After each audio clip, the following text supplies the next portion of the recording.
Mister? How do you operate this Twitter thing or this Instagram thing or whatever the heck? You're supposed to know all this stuff. Anyway, welcome back to the show. I told you it was a wacky Wednesday, and it will be a wacky Wednesday because we're going to finish up with some wacky stories that Victor and I have shared and will share from our time at Ho Chunk Sports Complex in suburban Chicago. Meanwhile, if you're looking for some alternative play-by-play, join me at 4:10 this afternoon as we will take a look at the Houston Astros and the Seattle Mariners. And Houston is trying to win their first series of their second series because they beat the Mets 2 out of 3. Now they're trying to take 2 out of 3 in Seattle. Other games we'll pay attention to will be Cincinnati and San Francisco. Giants trying to stop a 2-game losing streak, and a bit of kryptonite for the Dodgers. Kryptonite. This is kryptonite. Kryptonite. Kryptonite. Lord have mercy. I'm eating my wife's sandwich that she made for me, and Right. it's so good. It's making me speak all kinds of wrong, but I don't care because my wife brought me lunch today. The Dodgers kryptonite. You got it. You got the Dodgers. Screw it. Kryptonite. Screw it. Screw it. We got a new word for our vernacular. Their kryptonite is the Washington Nationals at 4:05. And of course, we'll start at 4:10 with Houston and Seattle. Those are the 3 games we're going to be paying attention to. So a little bit of a triple header inside the sports machine, baseball style. Hang around for that. Now, you first. Okay.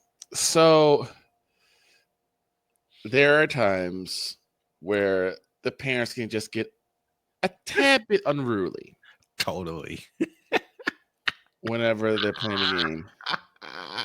I did my first game on field 4. Now, for guys who don't know, the way the layout is, as soon as you walk through the ticket booth, you have this large aisle that everyone comes in at. To your right will be field 5. The main field, which is the field right in the center, is field 4. To the right of that or to the left of that, however you look at it, is field 3. Then field 2 is in the far southeast corner. Southeast corner. And then all the way in the back is field 1, where I used to be. Well, for some reason, they put me on field 4. Oh, Jesus. So I did field 4. I don't know what happened. All of a sudden, there's this commotion. These 2 parents are sitting out, flat out arguing. Yes. Not arguing. Arguing. They had a full-on argument. Don't know what it was for, but security had to be called. Police had to be called. And everyone was like, what are you going to do? And I said, I have only one thing I can do. So I queued up One Love by Bob Marley. You stupid. One of the groundskeeper looked at me and then put his head down and started laughing. Yeah. The parents started dancing.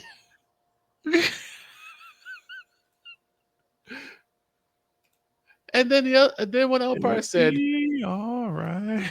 One of the umpires, I think it was either Grant or it was Zach, peeled off the mask, tears poured on his face. He's like, that is the greatest song choice you could have ever made at this point.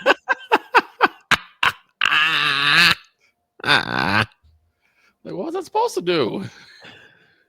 Oh my gosh. Oh my gosh. France let me extra $20 that day.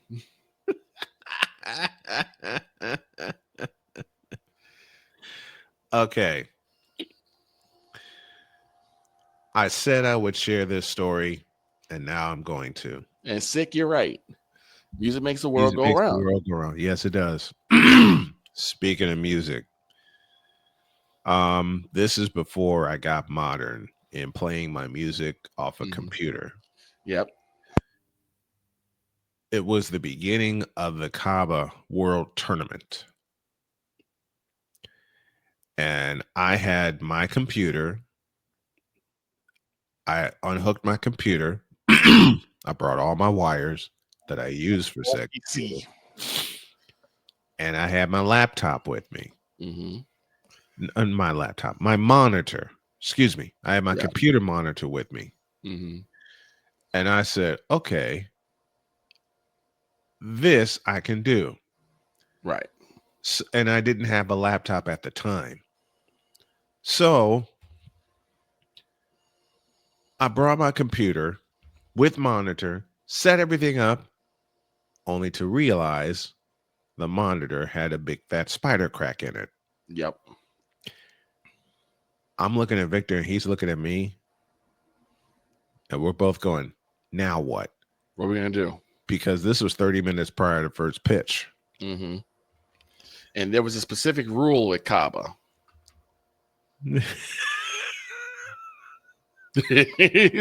you laugh is because you know what that rule was.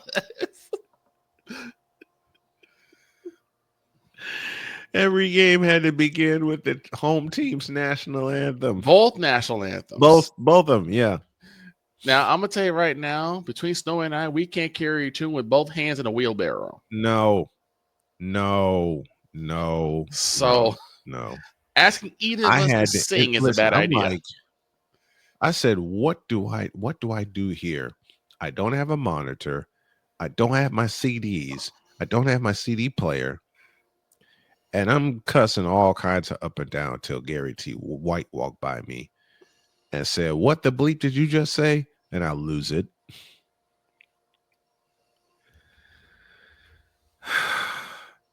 There's only one thing I could do. I had to sing the American national anthem. Don't ever ask me to do that again. Please. I had never seen Snowman so mad. I was pissed. He sang national. He sang it like a champ. I was playing pissed off. He sang it like a champ.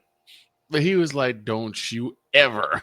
I'm like, don't ever do that to me again. I didn't do anything. I know. Look, it's a lot. I was just telling everybody that was congratulating me. Hey, you did a good job. Don't ever ask me to do that again. Don't you ever ask me to do that again. That's all I kept saying for the first two games. First game, slaughter rule. I get an hour off. Yeah.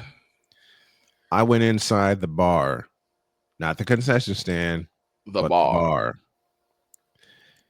And just as I was getting ready to order a beer, Fran shows up. Damn.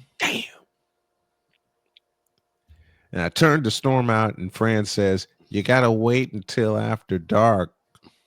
And I just cracked up. Right. Because he knew after that I wanted a beer. He knew it. Yep. After that game, I told the folks in the concession stand what I wanted. I raced out to my car, got my CDs, got my CD player, got the wire I'm supposed to use. Same. And raced back in, chose a CD, put it in the player, and started playing music. And I'm like, thank God I got music. Because I had sound effects on my computer.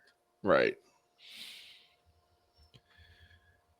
After that day was over, I dragged Victor. Well, Victor drove his car. I drove mine. I said, Victor, follow me. We took a 10-minute ride to a Walmart. Victor slammed out of the car and said, what are we doing here? Watch. Went right to the toy section called electronics and picked out a monitor. Victor scowl on his face the entire time.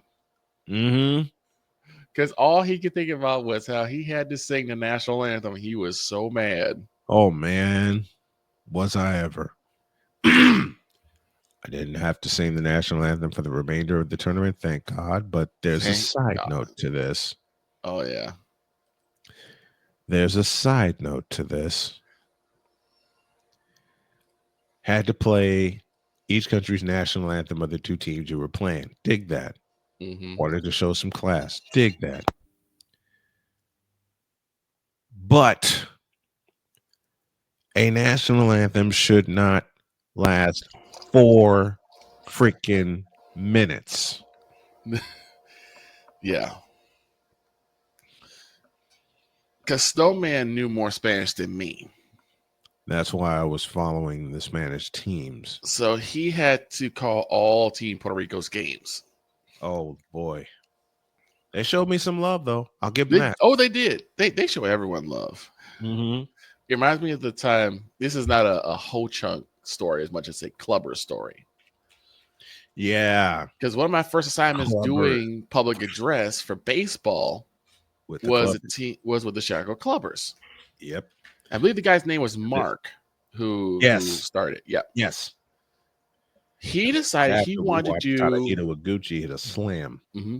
He decided he wanted to do a tournament with a team from Japan. Uh-huh. I'm like, sure. So it's like, so I started doing the announcements, and he wanted to announce the kids of the Japanese team. Mm-hmm. Couldn't get through one without fumbling. He's laughing on the mic. Mm-hmm. I'm like, will you not do that, please? Mm-hmm. We don't know how fans people are gonna be. They're gonna come here and just beat us down. Okay, most of them probably know karate. Please do not get us in trouble. But he stumbled through it, and then I did it, and I didn't miss one. Oh yeah. I didn't miss one. Oh yeah. And one of the parents who was like a translator asked me if I could take a picture with the team. I'm like, me? Like, sure. I don't know why. and she said, because you're one of the only American announcers that has not mispronounced any of these kids' names. Mm-hmm. I'm like, oh, okay. Victor's sitting there going, right. I'm not gonna say nothing else. Not only did Mark pay me extra, he did order my Uber home. Oh man, Mark was a godsend. He really was. Yeah, because he was helping me out with Whitney Young baseball. Mm-hmm. Which is why I missed the Clubbers season, because Whitney Young was busy kicking ass. Right. And that became a priority because I later that summer signed a 2-year contract with him. Right. Okay. Y'all may have heard this one, but I will say it again. Okay. Was doing a game one Sunday, day flying right along. Me and my home plate umpire, Zach, we were just having fun, okay? Mm-hmm. We get to the early evening, and this big old kid named Ryan Sample shows up. You know, I'm announcing him. And this is the second game I had with this team from Manteno, Illinois. Mm-hmm. His mom comes strolling by and says, I have a funny story for you. And not only do my ears perk up, but my spider senses went crazy. And her mother Was Ryan's grandmother warned her. Oh, yeah. Don't tell him. She was saying it out loud while I was announcing the kid's name. Mm-hmm. While I was announcing the kid's name and watching the game and things like that. And by the way, what did Ryan Sample do in this particular game? 2 for 3, a double and a home run. Nice.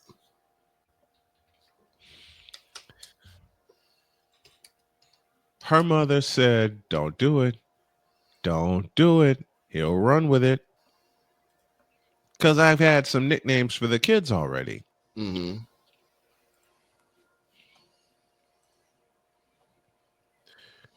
His mother came to me and started telling me how she met her husband in medical school and things like that.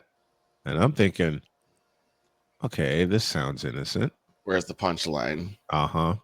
I'm waiting for the other shoe to drop. In the middle of her explanation of how she met her husband comes this sentence. Wait, and I better do this right. I better do this right. In the middle of her explanation of how she met her husband comes this sentence. Quote, because my maiden name was Seaman. Close quote. I was done. I lost it so badly. I was under the booth. Under the table. I was under the table, under the booth for at least 10 minutes. Zach's knees buckled when she said that. Now I'm under the table dying. Right. I'm sitting there dying. All right. Victor hears me. I don't know what's happening. I hear Brian. I turn around and Brian is doubled over under the table. Yep. So I'm thinking, oh crap, something might happen. He might have got hurt. He might Yeah. have got hit with the ball, something like that. Yeah, so I get up, I start jogging over, and I hear this belly laugh. And I'm like, oh, he's laughing. So I move over. I said, Ryan, do I really need to ask? Brian, when I miss the beat, I will tell you on the way home. Uh-huh. That's all I need to hear. And I went back to my field. And I did tell him on the way home.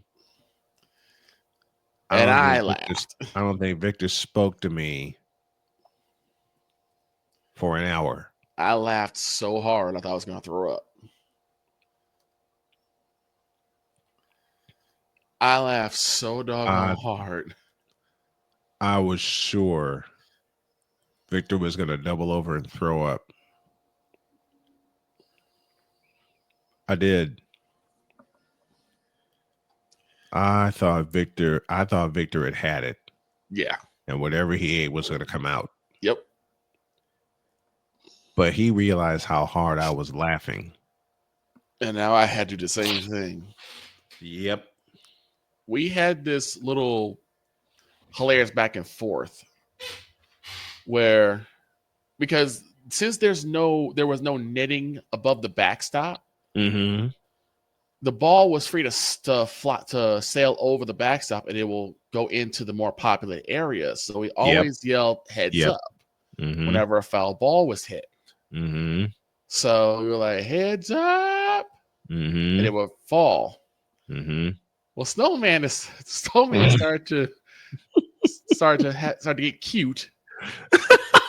He would go, ow. Dear Lord, I remember this one. Which led to this hilarious exchange of, shut up. Ow. Shut up. I got hit in the tummy. The ball went the other way. Oh. And this lasted pretty much the entire time we were there. All day. Well, one time it wasn't so funny because I yelled heads up. No, Snowman yelled heads up. And then I yelled heads up. And the ball landed right smack dab on my hand. In the middle of my hand, while my hand is flat on the table. Ouch. Ouchie. I said, and I couldn't turn off the mic quick enough. Mm-hmm. So you hear heads up. Victor had a few other words. All right, Thankfully, they were not uttered on the Right. microphone. One more before we get out of here because we're getting Covering time. in here. Yeah. One more before we get out of here. And this is me getting cute again. Oh no. You remember the Delgados, don't you? How can you forget the Delgados? Every one of them has their own personality, which is amazing to me. Oh, it was great. Angel was awesome. Jeremiah was amazing. His mom, Jeremiah's mom, was a mess. And then you had Iris. the ladies, Iris and Angelique. In particular, Iris.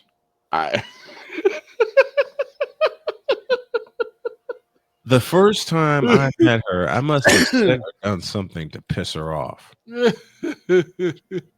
She didn't approach me. She didn't talk to me or anything like that. She just said, okay, I'm going to get you. Right. I'm right. Next game I have them writing my lineup in the book.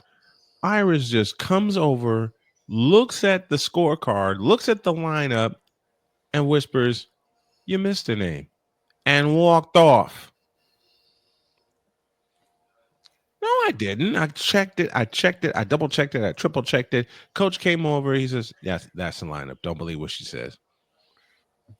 Okay, Iris. A wise guy. Okay, Iris. Old Snowman's about to get even. No. Iris and I went back and forth joking with each other the entire weekend. Yep. The entire weekend. And they embraced Victor and I as brothers. Yes, they did. I went back and forth with Iris the entire weekend. And Iris Sunday morning says, "I got my coffee. You better be careful." "Oh, yeah.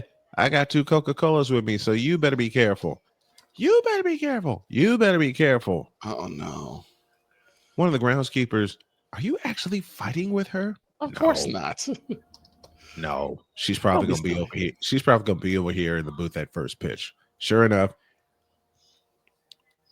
she's in the booth with me. We're both talking while I'm announcing the kids. Mm-hmm. And she would throw something at me that would just make me lose it. And after that entire day, championship game included, she walks off saying, "Told you I'd get you off your game." She gave me a big hug after that. And it's just like, "I hope we see y'all soon." I said, "I hope to see y'all soon because y'all were terrific. And you guys are terrific for tuning in today." Victor, you're terrific with your NBA coverage. Thank you very much. Very much appreciated.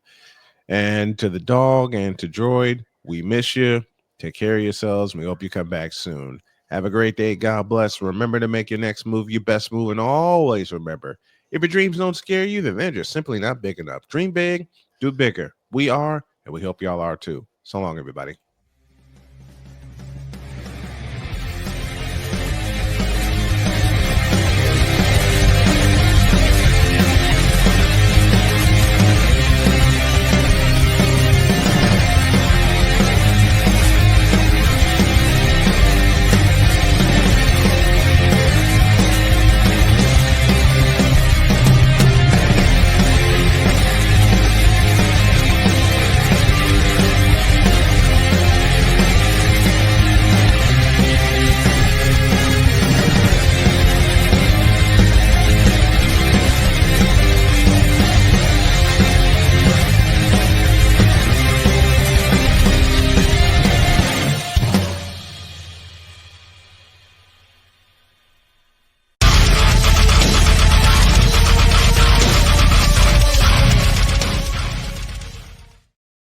James Harden, even though you're in the playoffs, you're still a bitch.